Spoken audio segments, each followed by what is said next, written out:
This is a download from BFM 89.9, the business station.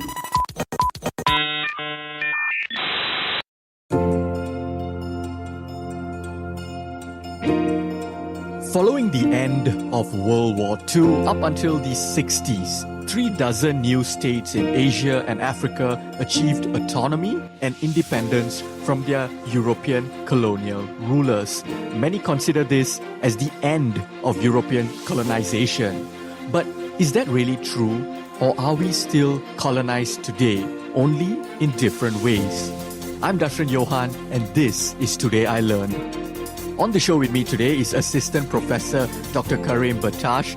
He's a lecturer in social psychology and global political economy at the Chinese University of Hong Kong. Welcome to the show, Karim. Let's get right into it. By the early 19th century, Karim, a vast majority of the world had been colonized by European powers. But this is a very specific term, colonize. What's the difference between colonization and conquering? Yes, hello. Glad to be here again. That's a good question, and there is actually a crucial difference.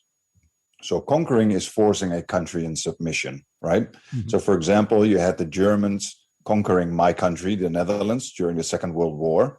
That is, we still ran our country, but we would not go against German interests, okay? So we were conquered by the Germans. Mm. Colonialism goes much further than that, okay?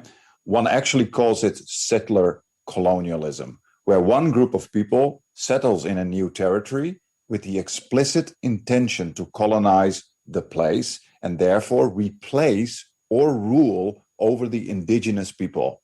This was done mostly because the new land contained valuable resources that could enrich the colonizer, including cheap and slave labor. Malaysia, for example, was colonized with the explicit reason to steal resources and abuse indigenous people for their labor, okay, to enrich the countries such as Britain or the Netherlands.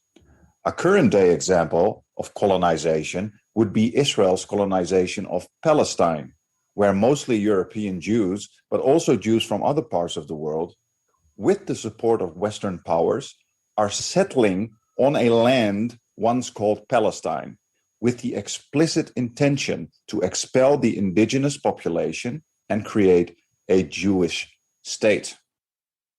You know, when we talk about colonization, it's been there even before Europeans started to colonize the world, you know, in modern history. If we talk about European colonization specifically, when did it start and why? Well, that's quite a difficult question, but we could say approximately 5 to 600 years ago, when the Europeans discovered Africa and America. Now, get this very important point. Mm-hmm. In our Western-dominated sciences, we always talk about the discovery of America. This is a very Euro-Western-centric view. Okay, Africa and America have a rich human history of civilization, long before Europeans finally created complex civilizations. So the word discovery misrepresents what actually happens. It is better to say that Europeans found these continents relatively late in human history because they finally had decent ships to do it. Ages before that, the Mongolians and Chinese already had ships that found many different places. Now, why did the Europeans so violently and aggressively colonize most of the world? This global expansion is one of the reasons why European colonization was unique among all other forms of colonization. The second reason was the invention of racism. The colonizing Europeans can be considered one of the, if not the, most violent group of people in human history, engaging in such extreme expansionist and aggressive domination over other human beings. In North America only, the European colonizer almost completely wiped out the peaceful indigenous population who received the Europeans with open arms. More than 5 million American natives were wiped out. Similarly, in Latin America, the Spanish, for example, wiped out untold numbers of indigenous people. And then I don't even mention the untold horrors in the form of labor and sexual abuse the European colonizers inflicted on China, Indonesia, Malaysia, and many other countries. And also, let's not forget the horrors of slavery. Today, it is still going on through what we call neo-colonialism. Right. Look at countries where Europeans originally do not belong, such as Australia, Brazil, Canada, New Zealand, South Africa, and I can go on and on and on. In every single of those countries, people of European descent are the ruling class, and indigenous people are overrepresented in poverty and living marginalized lives. Furthermore, the majority of the former colonies are currently suffering under the economic stranglehold of the West in the form of economic neo-colonialism. So, to get back to your question, why did the Europeans do this? Right. It's a very, very difficult question, but probably due to a coincidental development of history about 500 years ago, where the pendulum of power shifted to Europe after many other empires were the most prominent. And in combination with a relatively low density of natural resources in Europe, for example, compared to Africa or Southeast Asia, an extremely aggressive and expansionist culture formed itself and turned into global colonialism. Now, Karim, you brought up an interesting term, neo-colonialism, because you see, I've spoken to you in the past about topics like racism, and you always bring up the term colonialism. Karim, why is it important to still talk about colonialism today? I mean, aren't our nations not colonized by European whites anymore? I mean, a lot of us, like Malaysia, for example, where we've achieved independence since 1957. The same can be said about countries like India and all that. Many countries have already achieved independence from these European whites. So why is it still important to talk about colonialism today? Right. And that's a very good question. And this is also the reason why you see a revival also in the West about thinking and talking about colonialism. So, first of all, most countries are still colonized. In my opinion, we can call it neo-colonization. And with me, many academics would say the same. Why do I say this? Well, even though many countries do not have a settled white ruling class anymore, the Europeans and Americans have left all these countries with severe economic strangleholds in place. That's why the West still rules most part of the world, while the rest is trying to catch up after the horrors of colonization. However, one could also consider many countries still under old-style colonial rule. For example, Australia, New Zealand, Canada, the US, Argentina, and many other countries have a European ruling class that mostly separates itself from the indigenous people. Therefore, I call these countries also still, you could say, old-style colonized. Right. Now, why is it so important to talk about colonialism when we want to understand racism?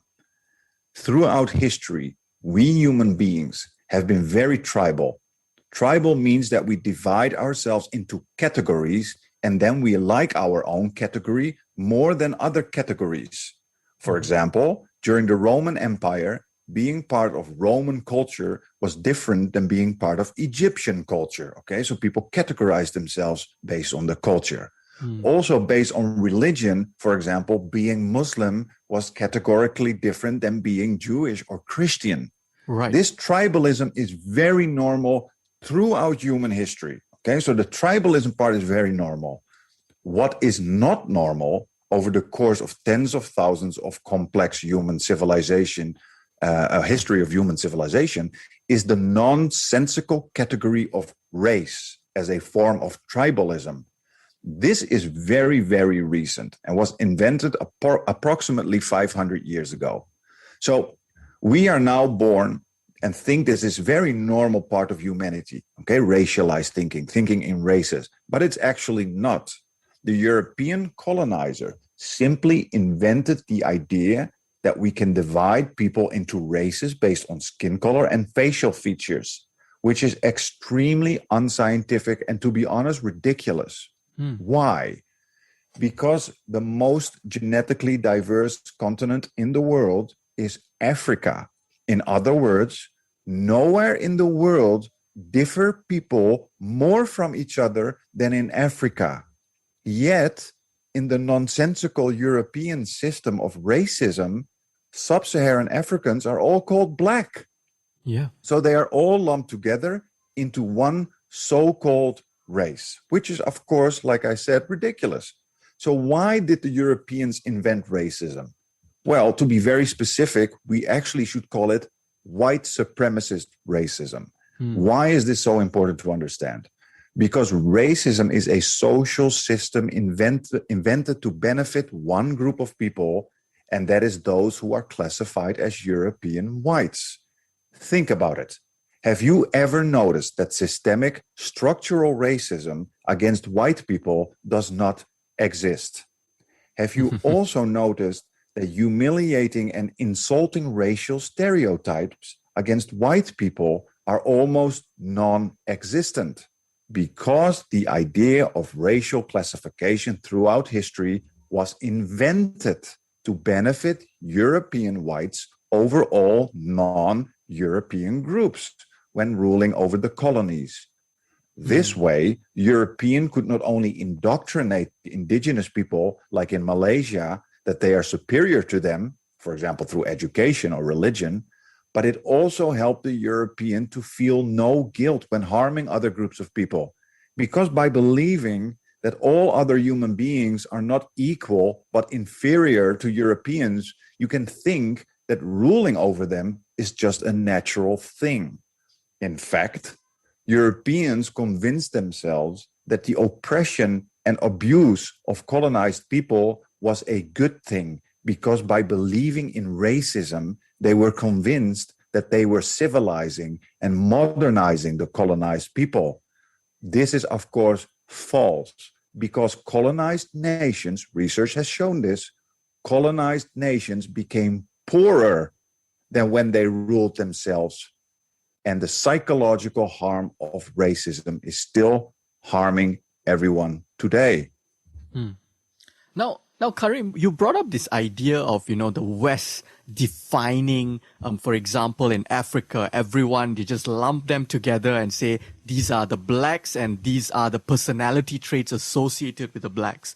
Now, author Edward Said, he suggested something that perhaps is similar to what you just brought up, and that he suggested that an important legacy of colonialism is that the West pretty much took away the East ability to define itself. Instead, the West came to define the East in a way that was beneficial to them. What is your take on this? Yeah, this is a very, very good question. And I'm glad you mentioned someone like Edward Said, one of the most important thinkers in our recent history. What Edward Said said is a very good and important observation. Right. And it shows how important it is for all of us to read works, to read stuff from non-Western intellectuals and scientists.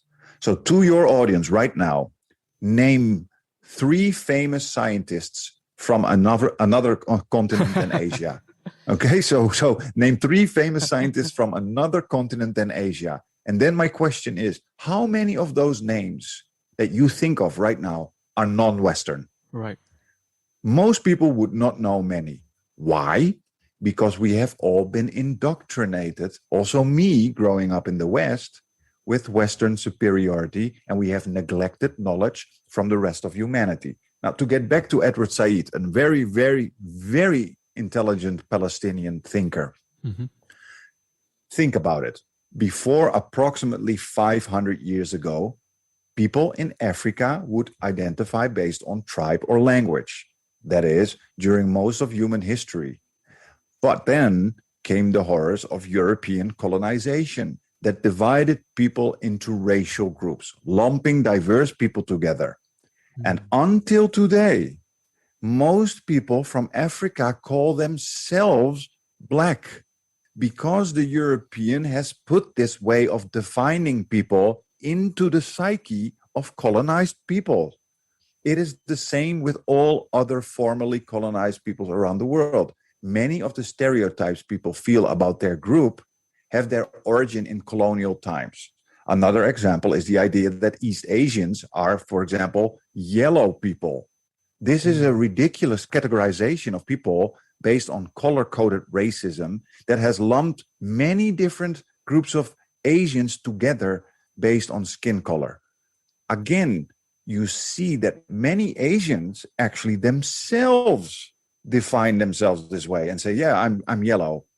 So indirectly, Europeans defined who you are because you adopt the European classification of yourself. And therefore, automatically, all other groups position themselves as inferior because in this European classification, the invented white racial group is, of course, on top. On the show with me today is Assistant Professor Dr. Karim Batash, lecturer in social psychology and global political economy. After the break, I'll be asking him how colonialism has shaped why we find some accents sexier and other accents funny. We'll be back on Today I Learned, BFM 89.9. Welcome back to Today I Learned. I'm Dashran Johan, and my guest on today's show about how we're still colonized is Assistant Professor Dr. Karim Batash, lecturer in social psychology and global political economy at the Chinese University of Hong Kong. So Karim, when we talk about, this hierarchy, you meant hierarchy of races, I wonder if colonialism also created hierarchy in languages. Now, this is going to sound a bit silly, right? But it surely cannot be a coincidence, although a lot of us just sort of assume that that's the way it is, right? But I'm thinking it can't be a coincidence that all of us from various parts of the world, especially when we look at in Asia, we find European accents to be sexy and Asian and African accents to be funny. We see this even in like stand-up comedy where, we make fun of the Indian accent, we make fun of the Chinese accent, but somehow we think, if it's the British accent, it sounds so beautiful and sexy, same with other European accents. Yeah, so there are actually two questions in this, and I will try and answer them both. So first, how colonialism created a hierarchy in language, and then why do we find certain accents sexier than others? Okay, I'll start with how colonialism created hierarchy in languages. Well, the British colonization was part of, I should say it differently, British colonized so many parts of the world that it has forced the English language into our lives as the world language. And because the British Empire was so rich as a result of colonial plunder and theft, the English-speaking world had the most prestigious, for example, educational institutions. So until today, many people wish to go to English-speaking universities because of the myth of excellence above all other institutions around the world. And of course, because of increased chances on the job market. Second, that's one example of how that hierarchy starts to form institutionally. Secondly, English-speaking nations such as the US have more economic power to exert cultural influence. And therefore, we mostly make use of Western media. Think about Netflix, Google, Hollywood, and so forth. And then we need to engage, of course, in the English language. This creates an understanding of one language as the global norm, okay? While all other human languages are simply offshoots, and often we even think they sound funny. So this is, of course, really weird. And in fact, you could almost say wrong. Yeah. Let's not forget, 1.4 billion people speak Chinese. Of course, many dialects, but let's say a lot of people speak Mandarin. Many more than probably would people that would speak English in the UK or North America. And it would make much more sense to speak the Chinese language for us. Furthermore, every year in global education tests, such as math, the Chinese education system beats most other countries. So also education-wise, there is no Western so-called superiority. In fact, in many prestigious Asian universities, you get a much better education than at famous institutions such as Harvard or Oxford. These universities just historically had so much wealth to spend on expensive research that they became prestigious universities, further imprinting this hierarchical idea of English-speaking institutions as topping the global hierarchy. Right. I mean, let's not forget the former horrendous US president, George Bush, graduated from Harvard. I mean, let's be honest, doesn't that say enough? So that is question number one. Question number two, why do we find certain accents sexier than others? Such as the British accent, of course. Yeah. Again, and I'm going to be very bold, this is mental colonization.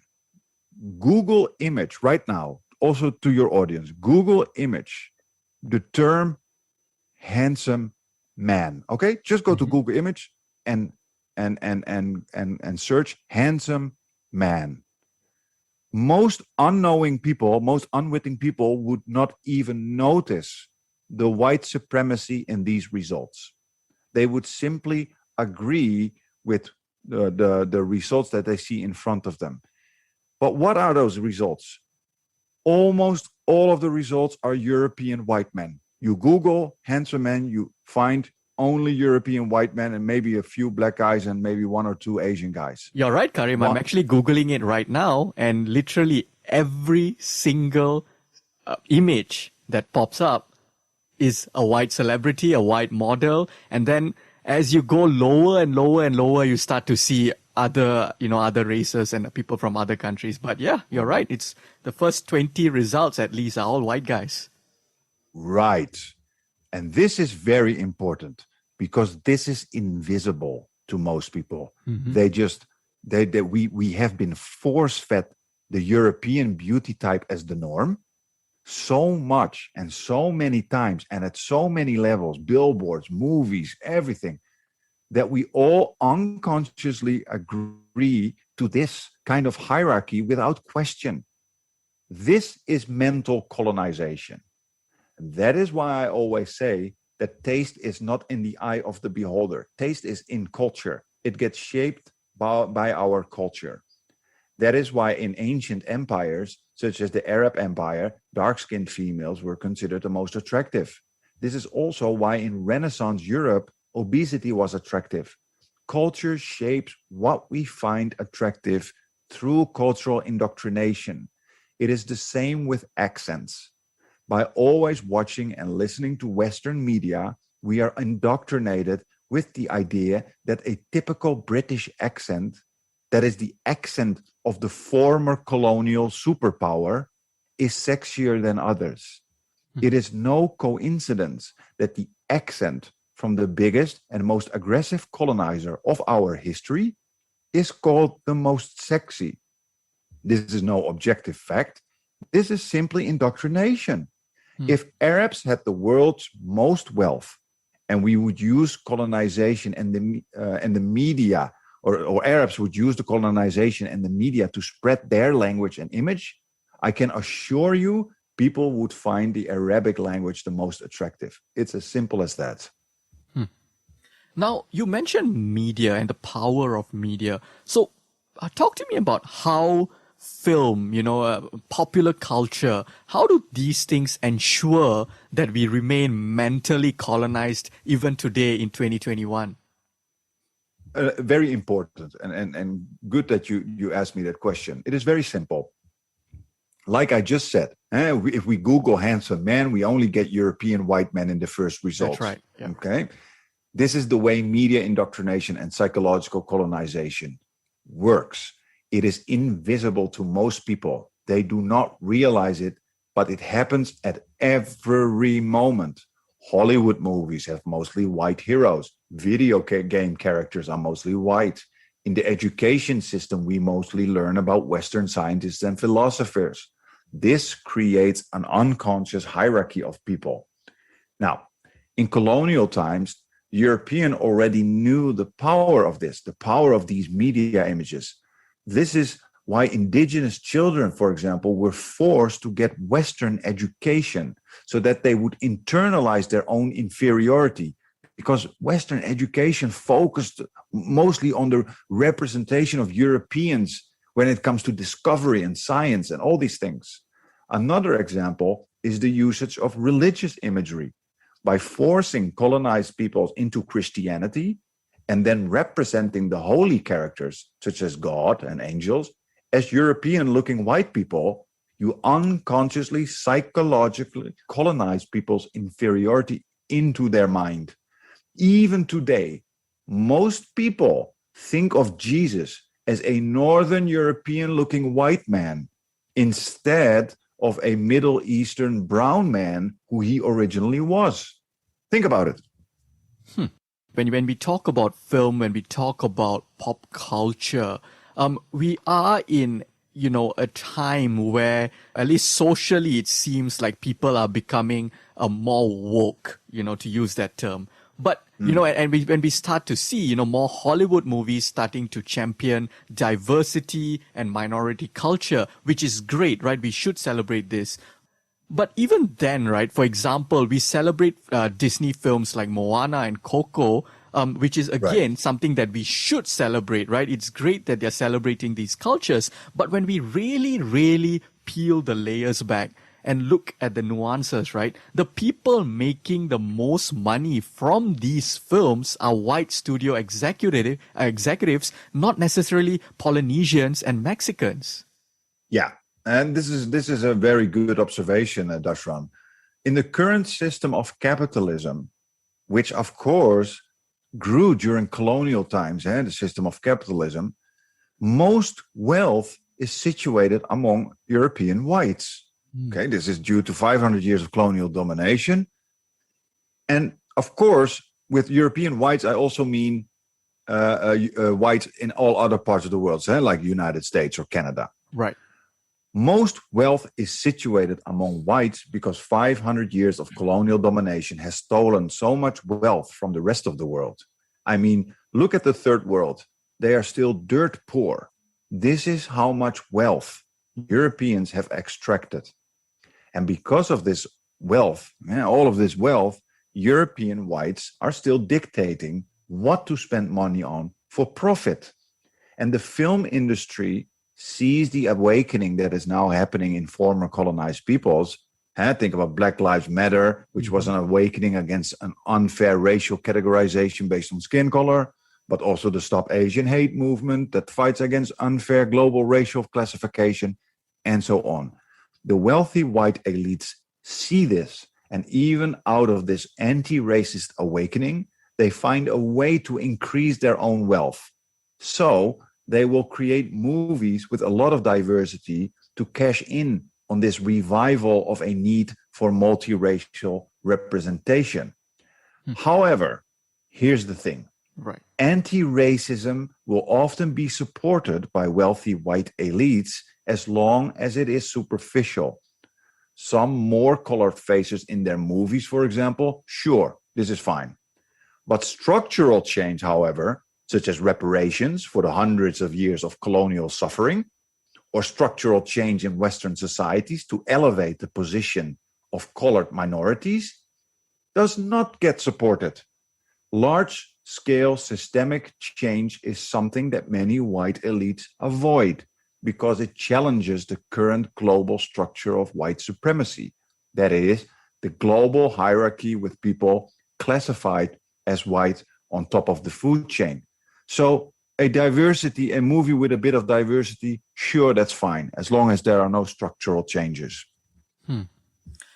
But I'm wondering, Karim, do you think things are starting to change ever so slightly? Not because American movies are making more diverse, movies and series and things like that with diverse cast, talking about minority culture and whatnot, but because we have cultures from other countries, pop culture from other countries being exported on a global scale. So, for example, Chinese movies, we know that China is the second biggest movie market in the world right now. We know things like K-pop have become so huge, not just in Asian countries, but also exported to countries like the US and the UK and things like that. Do you think that there will be a slight shift, or at least things are getting a little bit better in the long run because now other countries are starting to really export their culture on a global scale as well?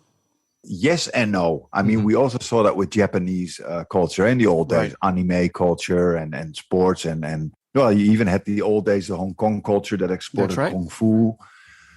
So I say yes and no. Why do I say yes and no?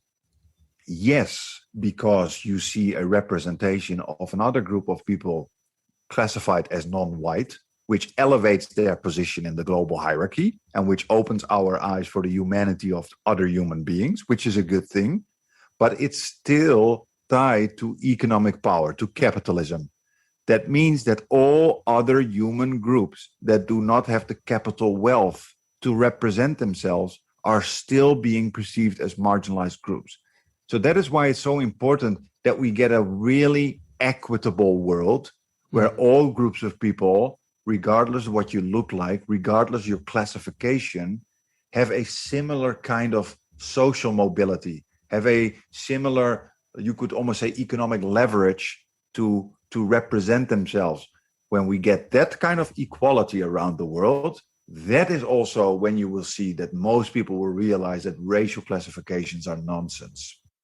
All right, Karim, as we wrap up this conversation, I just want to ask you perhaps something a little bit more philosophical, right? Why does any of what we've just talked about matter? Why is it important that people know and consciously think about the ways in which we are indoctrinated on a daily basis? Why is it important that people know we are still colonized today? Neo-colonialism, if you know the more specific term. Why is it important that people know we are still colonized today in more ways than one? Right. So I find the psychological aspect very, very important. Okay, we've had these long-standing discussions already about, you could say, territorial occupation. You had the independence movements in India and Algeria, Indonesia, and so forth. So we had that discussion already. And a lot of these countries became so-called independent. Okay, we're not talking about economic colonization now, but we're talking about direct territorial colonization. Many of these countries became independent. So that debate already started. However, the psychological part is something we haven't talked about enough.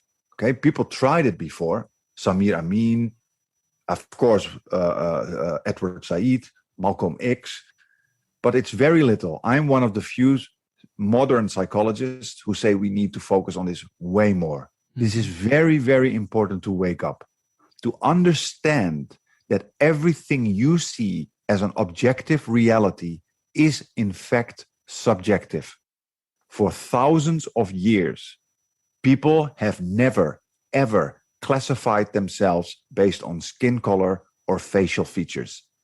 This is a very recent, nonsensical classification that you coincidentally were born in. It's not an objective fact. It's invented by the colonizer. It is the same idea as putting people with freckles, for example. You know, freckles in your face? It's the same idea as putting people with freckles into one racial group. If the colonizer had done that, we would now consider freckled people as belonging to one race.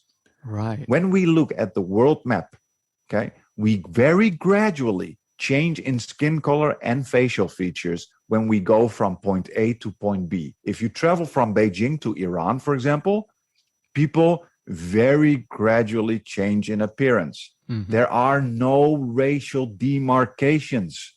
There are different language groups. There are different cultures, but there are no different races of people that behave differently based on the way they look.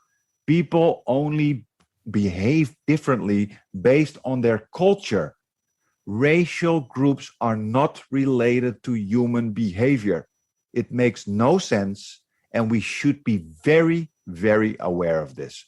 Only culture shapes behavior. So to sum it up, every time you judge your fellow human being based on race or skin color, you are doing the oppression of your former colonizer. On that note, thank you so much for speaking with me today, Karim. My pleasure as always. That was Assistant Professor Dr. Karim Bertash, lecturer in social psychology and global political economy. Karim has also launched a new YouTube channel called Bet Beat Media. That's BETTBEAT Media. And they discuss various topics like the one we just talked about, as well as other topics surrounding global political economy and psychology. So if you missed any part of our conversation on how we're still colonized, you can check out the podcast on the BFM app, bfm.my, or wherever you get your podcasts from. I'm Darshan Johan, and this has been Today I Learned, BFM 89.9. Thank you for listening to this podcast. To find more great interviews, go to bfm.my or find us on iTunes. BFM 89.9, the business station.